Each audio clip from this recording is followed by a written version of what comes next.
Tara, samahan niyo ako. Panibagong araw naman, panibagong pagsubok naman. So ngayon, inabot na tayo ng gabi. Kaya, ang oras ngayon ay time check. Alas 10 ng 5 na nga. So titignan natin kung saan naabot ang halagang 150 pesos. So tara, samahan niyo ako. So ito na, 7-Eleven.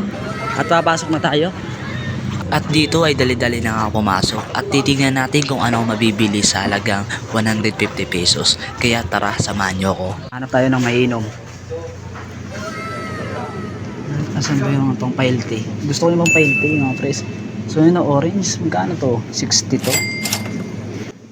Sa totoo lang kapag nagbibili ako ay parang napapa-overthink ako na what if hindi to tumugma sa kapag bumili na ako nasa cashier na hindi tumugma yung presyo ng binili ko. Kaya palagi ako may dalang pera ng sobra. Di bali sumobra, wag lang kulangin.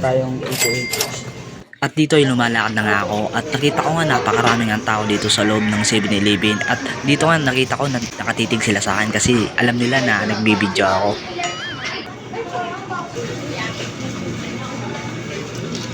So okay, nakabilin tayo. Mukhang kinulang tayo kaya mukhang iba yung bibili natin.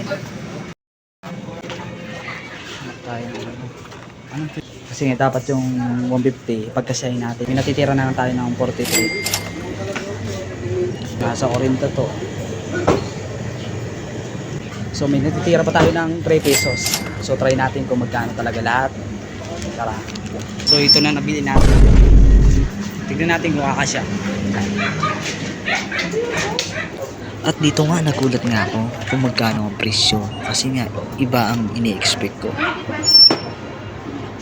So bale lahat na nagastos natin ngayon ay 90 pesos. Hindi ko talaga ini-expect kasi yung hindi nga nagtugma yung presyo. Kaya sa halagang 150 pesos ay may sobra pa tayo ng 60 pesos. Kaya sobra pa nga. At dito nga may lumapit nga sa atin ng mga bata. Dalawang bata nga at humingi sa atin ng barya. So binigyan ko lang nga itong barya kasi meron wala ako natitira dito na barya at binigay ko na lang sa kanila. At tinanong ako ng bata kung vlogger ako at sabi ko naman hindi pang may dilang at saka kakasimula pa lang natin kaya ganun sinabi ko. Tagsiba na ako. So ito nabili natin. So halagang 60 to nga nabili. So di naman pala tayo kinulang kasi sobra pa nga. So yung binili natin yung hotdog nga. Nakikita nyo dito. So lalagyan natin ng sauce.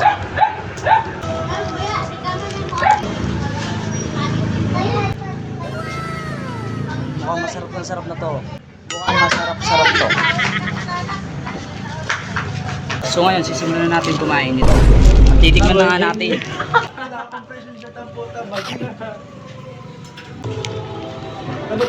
Napasarap mga ito naman ang inumin natin yung orange nga kasi nagpapatas tayo ng sabang yun. Daw nakasarap.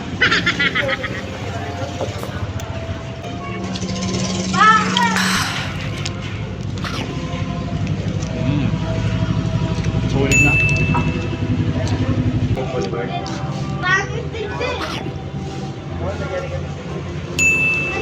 Talagang sa isa pa lang nito, talagang mapapabusog ka na kasi hindi naman siya maliit at malaki naman siya. Paubos ko na yung hotdog. So ito naman ang kakainin ko, talagang masarap ito. Kaso ano lang siya, maliliit lang siya. Pambata pero with dito ngayon. Ano siya, yung may milk siya at talagang cookies rin.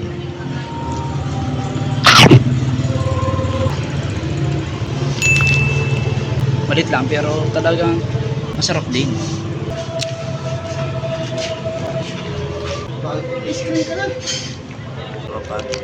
Limaan ito, walo. Ang laban niya ay umabot ng mga 8 pesos na. Hindi ko lang kung tama ako kasi maraming nakain ko. Hindi ko na masyado nabilang siya. Sa ano ko lang, sa estimate ko lang.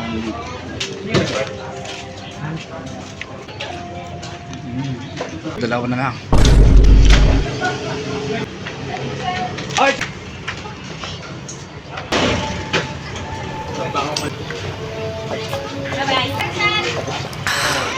Talagang Sulit na rin yung laman niya kasi di naman masyado konti. Maraming pieces din siya. So ngayon, naubos ko na nga ang kinakain ko na twister. Tropicana yung ano niya. Tapos may paan din siya na twister. Ito na orange ay napaka ganda din kasi kapag dehydrated ka o tulad ng mga ano, kasi mainit ang panahon ngayon. So ito talagang kailangan natin ngayon. Pampailte din siya. Sa kinain natin yung hotdog. So di ko, baka hotdog na lang ang pangalan natin kasi di ko naman alam kung yung pangalan niya. So hindi naman masyadong ano, maliit siya at talagang sulit na talaga kapag bumili ka ng isa, talagang mapapabusog ka na. Sarap din kasi yung sauce niya kapag inaluan, kaya sulit na rin, talagang makapabusog ka na rin. Talagang pasok sa lasa. At yung isang cookies na yung may pangalan na sumo, so at matamis siya at may milk siya na halo. Napakasarap kainin at masyadong matamis na tulad ng iba na sagad sa tamis, pero pag kinain mo siya marami din siyang pieces. Di ko alam kung ilan siya pero sa tingin ko lang 8 pieces lang ata siya, pero talagang di ka mabibitin kasi maraming pieces siya at malit lang, ganito lang siya kalito. So yun ay talagang tuk na rin sa akin. So dito sa bulan ng 7-Eleven, so kung magpupunta kayo dito talagang napakaganda kasi makapili kayo kung anong gusto nyo. At talagang pasok din sa budget. Yung sabi ko nga, yung challenge natin, yung 150 kung saan naabot. So sumobra pa nga. May sukli pa nga ako ng 60 kasi 90 na halaga nun. Hindi kayo na lang natin sa mga bata kasi yung nagmamali mo sila, binigyan ko. So talagang solid. Nag-enjoy din ako ngayong araw. At kakagaling ko din sa prosesyon kasama mga tropa ko.